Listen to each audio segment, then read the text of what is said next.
Hello, friends. It's come to my attention that some of you weren't very happy about the battles we chose in our record-smashing video about the 5 most epic battles in Chinese history. Well, I am a man of the people, so I pried, scoured, and dredged the depths of history, legend, and YouTube comments to right my wrongs for the greater good. And therefore, I now present to you 5 more epic battles of Chinese history. Fights on. Yeah, I know. Sequels are usually disappointing, but I'll try to break that curse by starting off big with not only the worst war crimes in ancient history, but also probably the first, the Battle of Chángpíng. Changping is the place where it happened, made up of the Chinese character for long and calm. Kind of ironic, I know. And zhàn means battle of, where zhi indicates a possessive characteristic and zhàn means battle. So literally, it's kind of like Changping's battle. Chinese grammar kind of flips things around sometimes. Just so you know, because you'll be hearing me say this a lot in this series. The year was all the way back in 262 BC, during China's Warring States period, when 7 states fought over the ruins of the Zhou dynasty. The top dog was the state of Qin, and they had a bad habit of beating the living daylights out of everyone, because unfortunately, their top brass were some cold-blooded dudes that basically made the ancient version of 1984. You send a kid to army, you get paid. You snitch on a bro, you get paid. You don't snitch on a bro, you die. What a nice place. At this point, they had just beat down most of the small state of Han, but there was this little isolated spot called Shandong that they just couldn't take.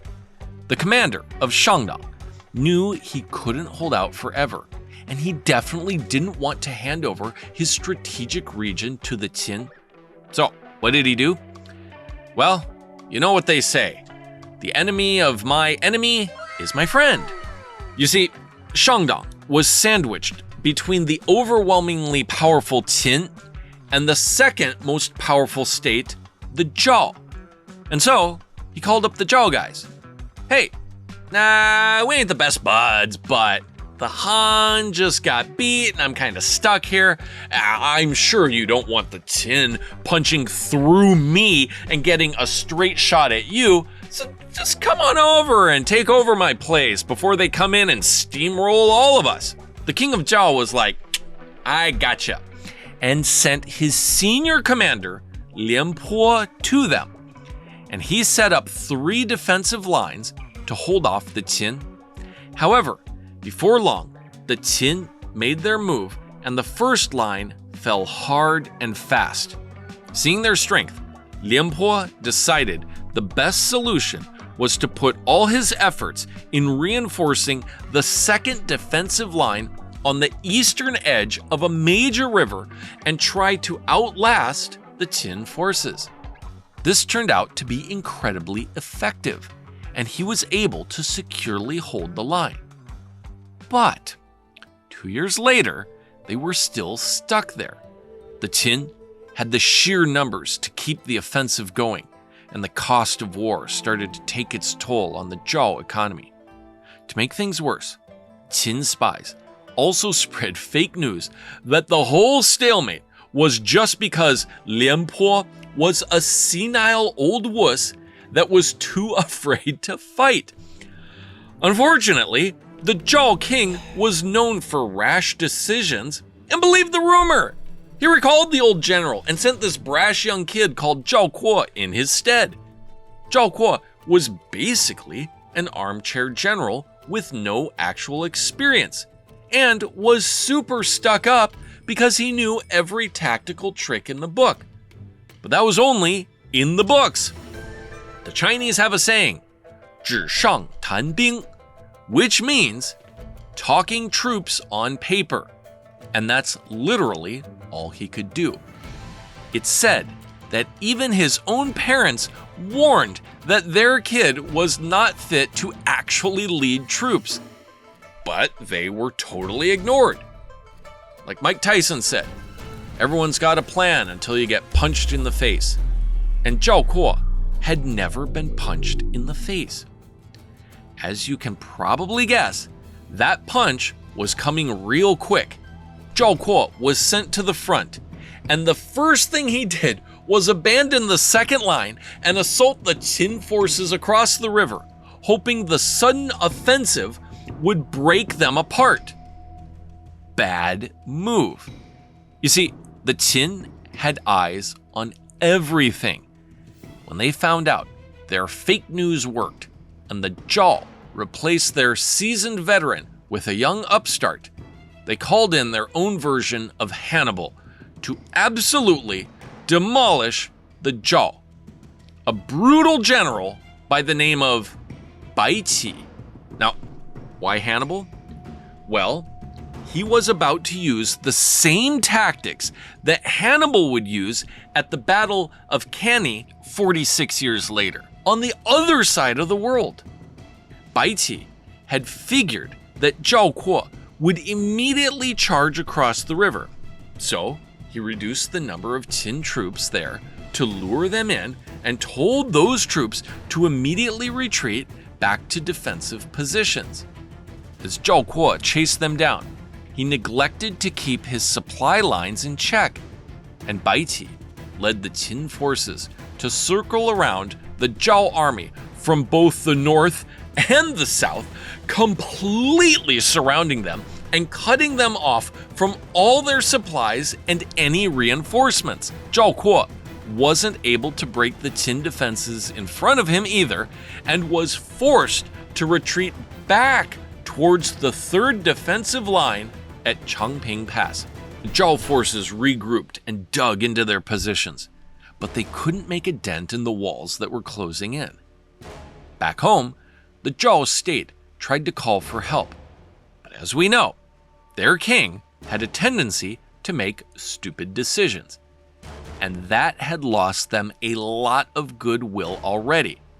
When the other states got the message, they basically just told the Zhao to get wrecked. And that's exactly what happened. Bai Qi slowly tightened the noose and battered Zhao Kuo with constant attacks. Zhao Kuo and his army got so desperate, they started killing their horses for food, and eventually each other. They fought hard to try to escape, killing half of the Qin force, 250,000 troops in the process, but to no avail.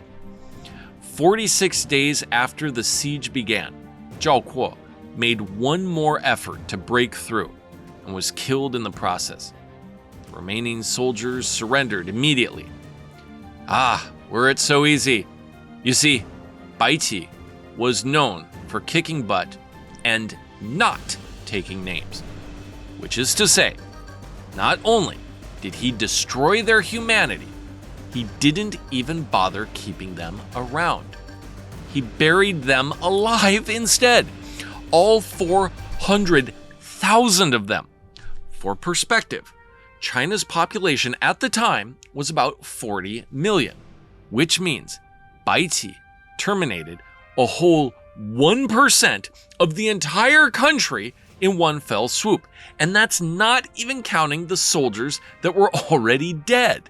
After this crushing defeat, nobody stood a serious chance against the Qin anymore, and they would continue beating down everyone else to become the first unified dynasty. To try to make you feel better, 1,000 years later, one of the Tang dynasty's emperors, completely unrelated to anyone from this era, had a memorial built for all of these poor souls. In the end, despite their ignoble deaths, they were not forgotten by history. Pretty rough, huh? Well, not only was the rise of the Qin dynasty brutal, its fall was brutal too, with the Battle of Julu, a battle so dramatic it inspired not one, not two, but 3 idioms, all because of one young guy who took down a Qin army 10 times bigger than his own. Trust me, it's a wild ride. But that's for the next episode of the 5 more epic battles, because this time the battles are so big that it would take almost an entire hour to go through them all in one video. So remember to subscribe and hit that bell icon to know when the next battle hits, or join our channel membership for early access if you're itching to see how the tables get turned on the Qin. Until next time, 再见! If you enjoy the deeper meaning behind Chinese culture, folklore, legends, and strange true stories, then come explore more with me on Jared Tells Tales, where mystery, meaning, and the otherworldly still live on. Click the link to watch your first tale.